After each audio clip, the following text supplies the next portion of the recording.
One person that I can think about that have good cardio, have good muscle, Runners, runners or I would say soccer players. soccer players. Soccer players. Are they built?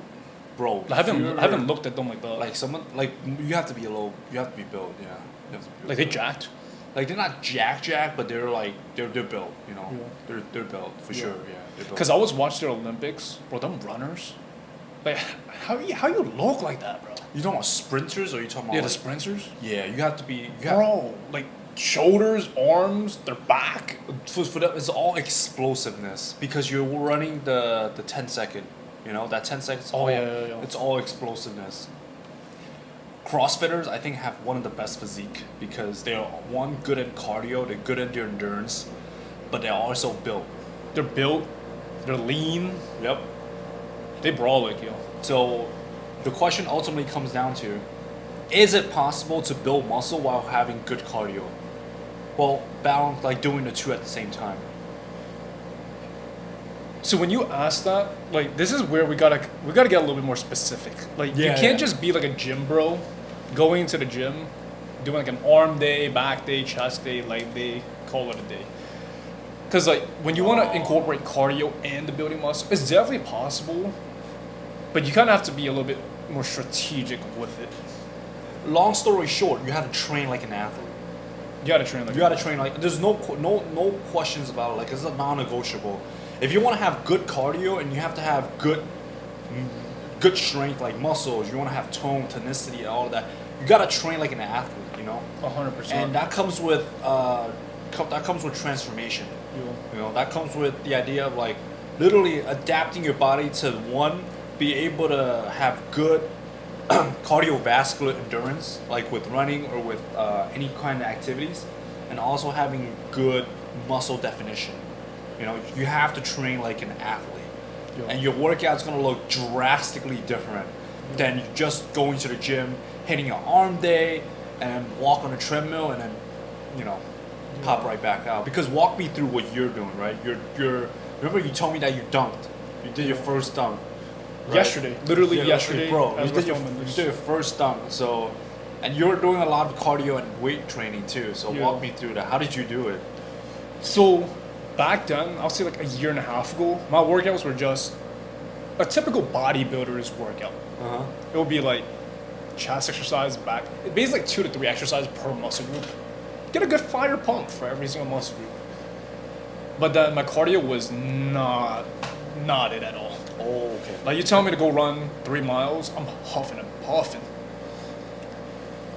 So with the program that I'm currently running right now, obviously to start off, we slowly introduced some more cardio into it. It wasn't just like boom, here's like mad cardio. You know what I mean? Because my cardio levels were not up there. Makes sense. So what we did was we slowly introduced it with the assault bike. Oh my god, I hate that thing. I hate that machine. It's a love-hate thing. I believe I started off with like a couple of rounds, of like 30 seconds on, 2 minutes rest. So it would like slowly build my endurance up. But then obviously with the lifting, we had to lower it a little bit. Because like if we started off with the hit cardio at the start of the workout, I can't really perform like that with my later workouts. So we would slowly introduce that. Another thing that we started doing were supersets. Oh, That shit got me going crazy. yeah. You need endurance with You need supersets. endurance. Like, it wasn't even like anything crazy either. It would be like a bench press with a row. But still, like, by the time you're on that row, you're like huffing and puffing. You gotta lock in for that one. For real. Yeah. Like, it's not even like a muscle failure thing. I can't breathe. Like, that's the issue. Like your body's shot from the first Yeah. exercise. Now you want to do the second without resting. Word. Bro. Word. And then nowadays, I'm pairing a lot of these big movements. Like, dude, I'll do a jump with my squats. Oh. I'll do jumps with heavy deadlifts. You're literally training your body to be specific Yeah. for the jumping stuff. Yo, Yeah, it's perfect. so specific because I'll do a jump and I'll hit a max effort set on a squat or deadlift. And if you think about playing basketball, right? most of the time you're really fatigued. You've been running back and forth, and then you stop a little bit, and then you have to go all out again. So it almost trains me to learn how to perform at a really high intensity while being fatigued. Yeah, that's the difference between an elite athlete and not so elite athlete. You It's the idea of how do you push your body to be that extra 1% better than everybody else. Yeah. Everybody's already tired. Yeah. You're pushing a little bit more. How are you able to do that? That's Yeah. the difference maker. What's crazy is a year and a half ago when I started implementing cardio into my routine, like I was shook. Like you want me to do cardio before my lifting? Like how am I even supposed to lift after all of those intervals? Those first few weeks it was so ass. But then one really good thing is your body adapts over time. Uh-huh. Your body's really, really good at adapting over time. Next thing you know, 4 weeks in, I'm hitting PRs after doing the cardio before my leg day. That's crazy. Dude, yesterday for my leg day, bro, I hit legs and I dunked at night. You know what I mean? On the That's same crazy. day. Yeah. But for my leg day, I had my jumps superset it with deadlifts. Bro, I was repping 3 plates on the deadlifts, stiff leg after the jumps. That's crazy. You know what I mean? But if you were to ask me that a year ago, there's no way, bro. There's no shot. That's crazy. There's no 3 shot. plates after jumps is crazy. Right after the jumps. What the hell? But that's where getting a more specific training program, it really helps with that because you're able to be really specific with what you're training for. So you're essentially you did the deadlifts after you did the box jumps. Yeah. What was that for? What was the deadlifts for? So with the box jumps, it wasn't just like you jump on a box, it was the reverse. Okay. So it's called a drop jump. So basically you're standing on the box and then you jump down and you hop up. Yeah, you hop up. Yep. That is to really emphasize jumping with the balls of my feet. Like landing on them and then exploding up. Okay. Because like when you're dunking a basketball, you're running and then you have to all of a sudden Yeah. jump up there. Yeah. And also works on the landing. You can't just land on your heels. You gotta land on the balls of your feet to protect your knees. Yeah. Yeah. So that really practices that. And then the deadlifts right after, one, it works the cardio, but secondly, posterior chain. Oh wow, that's amazing. So Yeah. that is truly like training like an athlete. Like that is hella specific. Yeah. I remember when I started working out. I don't know if I don't know if I told you this. Like I work out, but I wasn't working out that's specific to soccer. And I would lift weights and I would just do cardio on treadmill. Even after that, I would work out and I would feel slower. Yeah. No, because back then, freshman year, Yeah. you correct me if I'm wrong. First, you go into the gym, you run a couple laps, Yeah, that's it. Yeah. and then my guy will go straight to the pull-up bar and do mad pull-ups. Yeah. That's a fact, yo.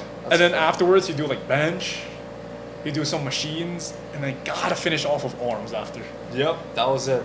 Dude. And that was good, but at the time it wasn't specific to soccer, right? Like, it didn't benefit you when you got on the soccer field. Right? Yeah, it did. Like, I don't get me wrong, I still do my upper body workouts, Yeah. but I try to be more smarter with it, right?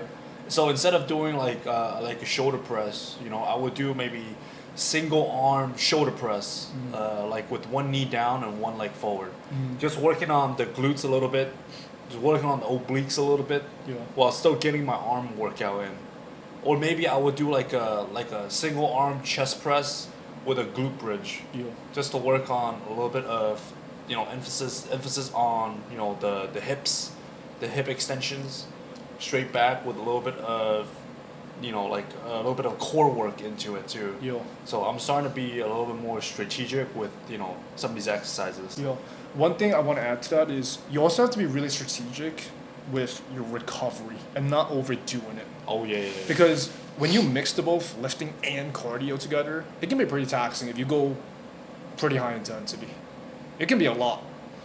But you gotta find that sweet balance where it benefits each other, but you're not letting one take a hit.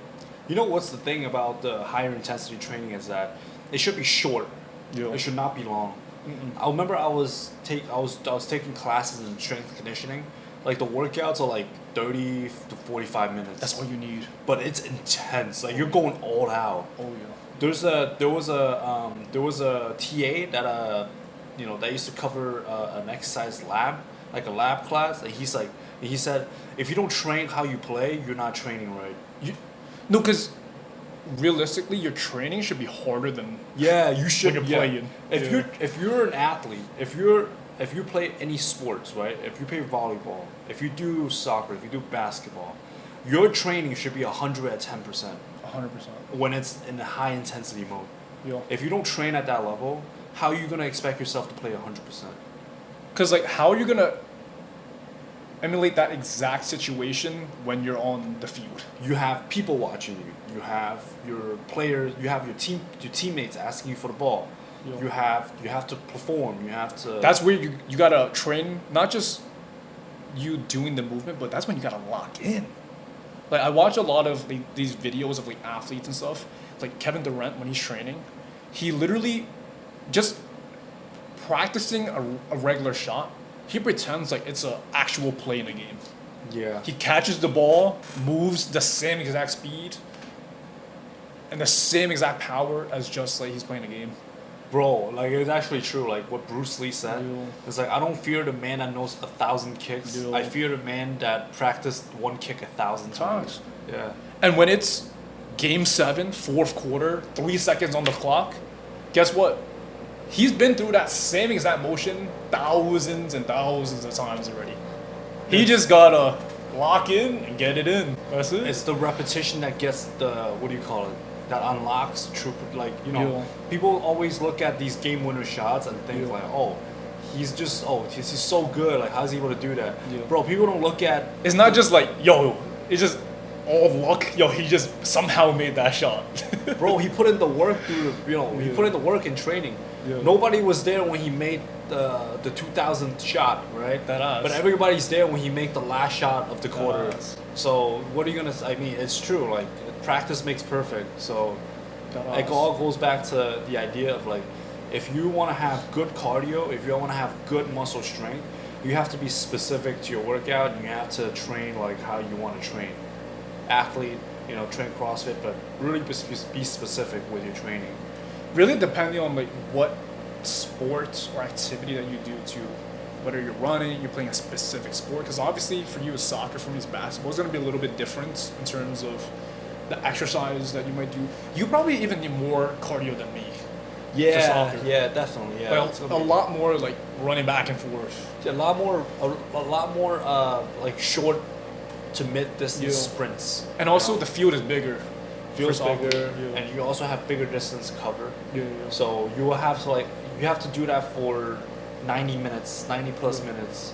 And for you So- guys, it's more running. For us, it's more like jumping, like that type of stuff. Yeah. So honestly, you technically you can have good cardio while build muscle. You could. You could, yeah. So, but like there are some papers out there that talk about you like when you do cardio, you can actually inhibit the muscle hype, like the muscle growth.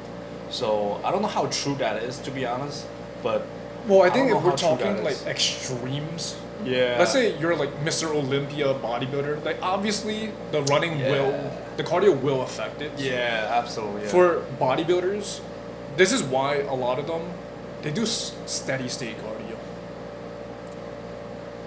Like a lot of the times for people who do like bodybuilding preps for a show, even for me, I was doing pretty steady state. It was like a slow pace, but like 60 minutes. oh shit, 60 minutes. Because like if you go ham on like hit cardio, bro, you're tapping into like when you're lean and you got nothing left on your body, Yeah. you're tapping into your reserves. Like Yeah, you know what I mean? That's true. That's why also another side, if you look at the other extreme side of the coin, Yeah. marathon runners are very skinny, they're very thin. And you have them do like a bodybuilding workout, they're fucked, bro. Yeah, yeah. So if you look at extreme ends of the spectrum, yes, Yeah. right? So I'll actually take it back. No, you can't have good cardio while you build muscles. But for most of us, we're not Mr. Olympia. You're gonna put on a Yeah. modest size if you put in the work for it. Yeah. But you have to train. You have to train. And that comes with the transformation. That comes with time, right? So your body's capable of adapting really quickly. So if you just put that, you put the right stimulus to the muscles and the workouts, it will show the results that you want to show. So yeah, I mean, it's gonna go a long way, but you know, And depending on where your starting point is, like it's okay if hey your cardio isn't the best or you're having that trouble finding the balance between the two. But just like we always say, as you get more reps in, as you train at it, as you get better at the skill set, you can get better at anything. true. You can legit get better at anything, and that's how we see it with everything. One rep at a time, we get better over time. One rep at a time.